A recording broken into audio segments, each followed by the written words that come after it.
Құрметті көрермендер, біз бәріміз өмірімізде тыныштықты қалаймыз. Үйімізде береке болсын дейміз. Жүрегіміз сабыр тапсын дейміз. Ал сол тыныштықтың ең үлкен кілті қайда деп ойлайсыздар? Ол Алланың кітабында, Құран дұғаларында.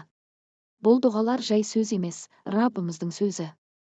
Бұл пайғамбарлар тілеген, мүміндер қолданған, Аллаға ең сүйікті болған дұғалар. Біз сіздер үшін Құрандағы 40 дұға атты электронды кітапшаны дайындадық. Бұл кітапшада кешірім сұрау дұғалары, иманды күшейтетін дұғалар, ризық пен береке сұрау дұғалары, жамандықтан, зияннан қорғайтын дұғалар, отбасыңызға тыныштық, денсаулық, сабыр, бақыт тілеуге арналған дұғалар бар. Және де жәннатқа жетелейтін дұғалар да жинақталған. Бұл кітапша жай ғана мәтін емес.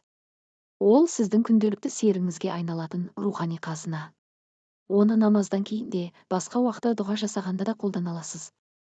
Ал енді ең қуаныштысы, бағасы 50% жеңілдікпен бар болғаны 1000 теңге. Бұнымен бітпейді. Сіз бұл кітапшаны сатып алсаңыз, 5 құнды кітапшаны сыйлық ретінде аласыз. Құрандағы 21 кешірім сұрау дұғасы. Мыңдаған сауабы бар 6 салауат. Құрандағы пайғамбарлар дұғалары. Ризықты арттырудың 15 жолы. Ризық пен береке туралы 25 дұға мен құнды кеңестер.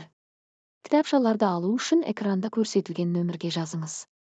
Бұл кітапшалар әрбіріміздің өмірімізге береке, жүрегімізге тыныштық әкелсін.